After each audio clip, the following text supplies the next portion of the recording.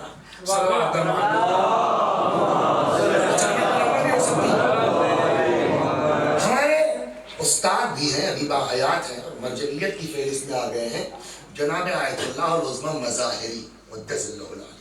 تو وہ جب محرم کا زمانہ آتا تو وہ عموماً جو ہے وہ درس اخلاق کہتے تھے. جمعہ شب جمعہ درس اخلاق ان کا مین جو ہے وہ ہوتا تھا موضوع. لیکن محرم کا زمانہ جب آتا تھا تو پھر وہ ان کا درس اخلاق جو ہے کنورٹ ہو جاتا تھا ذکر اہل بیت میں. تو اس میں اپنے کسی درس میں انہوں نے ایک داستان نقل کی نجف کے ایک طالب علم کی. ایک طالب علم تھا کہ جس کی عادت تھی روزانہ نماز صبح حرم امیر المؤمنین حضرت علی بن ابی طالب علیہ السلام میں پڑھتا تھا. اس کے بعد زیارت کرتا تھا, بقیہ پھر اپنے کام میں لگ جاتا تھا. اچھا, بزرگ ہمارے بڑی غربت میں انہوں نے کاٹا ہے, اس میں کوئی شک نہیں. آج ہم لوگ بڑے سکون اور اطمینان سے ہیں, خدا کا شکر ہے ہمارے بزرگوں نے جو مصیبتیں برداشت کی. تب اس طریقے سے ہر روز قافلے جاتے تھے, اس طرح سے وظائف وغیرہ تھے. کچھ پیسوں کی ضرورت پڑی, کسی سے اس طالب علم نے قرض لے لیا, ادا نہیں کر پایا. ایک دن جس کا قرض تھا وہ آیا, کہنے لگا بھائی بہت دن ہو گیا پیسہ دے دیجئے میرا. تو نے کہا رک جاؤ, ہو سکتا ہے گاؤں سے کوئی قافلہ آ جائے, والد صاحب قافلے کے ساتھ کچھ پیسہ ہو سکتا ہے بھیج دیں, گیہوں بکنے کا زمانہ ہے, ہو سکتا ہے کچھ پیسے والد صاحب بھیج دیں, میں ادا کر دوں گا. قرضہ بہت دن ہو گیا, آج فیصلہ ہے, یا تو آپ قرضہ ادا کیجئے ورنہ ایک معاملہ کر لیجئے. کہ کیسا معاملہ؟ کہ آپ روزانہ زیارت کو جاتے ہیں حضرت علی کی؟ کہاں جاتے ہیں؟ کہ یا تو آپ پیسہ دے دیجئے میرا, اور نہیں تو میں پیسہ معاف کرتا ہوں, ایک دن کی زیارت مجھ کو دے دیجئے. یا تو پیسہ دے دیجئے اور یا ایک دن کی زیارت دے دیجئے. تو بظاہر ہم ہوں تو کہیں یار بڑا اچھا کام ہے, چلو ایک زیارت پہ پیسے بچ گئے. لیکن اس نے کیا سوچا, پیسہ کئی دن کا ہے, آج اگر ہماری جیب سے 200 پاؤنڈ کہیں گر جائے تو کتنے دن افسوس ہوگا؟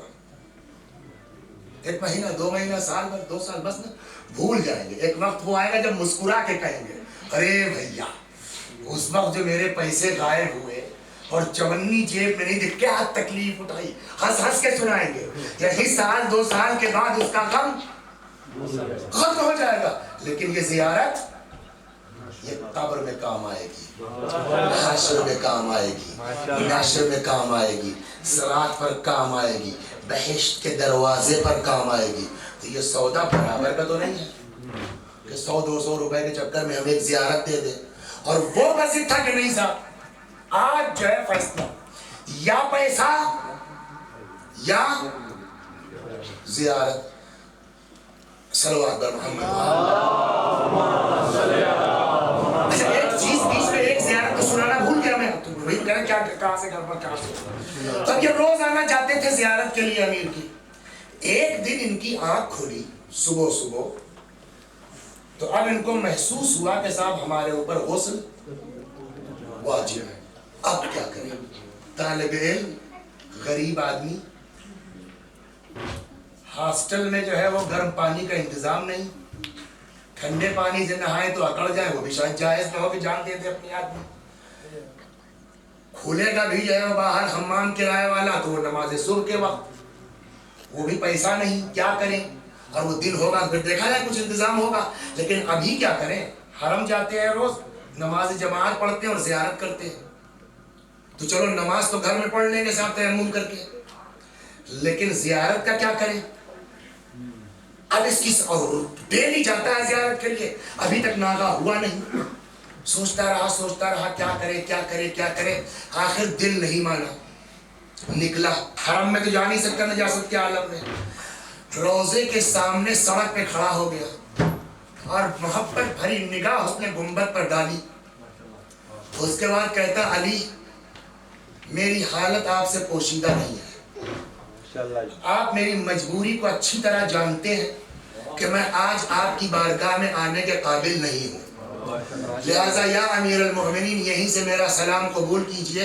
السلام علیک یا امیر المؤمنین کہہ کے چلا آیا. اس زیارت کی کوئی اوقات ہے؟ روزانہ نماز جماعت حرم میں پڑھتا تھا، زری چومتا تھا. اہل بیت سے جو زیارتیں وارد ہوئی ہیں ان زیارتوں کو روزے کے پاس زری کے پاس کھڑے ہو کے پڑھتا تھا. آج کچھ نہیں، سڑک پہ کھڑا ہے، زری کو دیکھا، یا علی سلام، یہ تو ترجمہ ہوگا نا، یا امیر المومنین سلام کہہ کے چلا آیا. یہ ہے. اب اس سے جو بحث شروع ہوئی طرز خاص سے کہ یا زیارت دے دو یا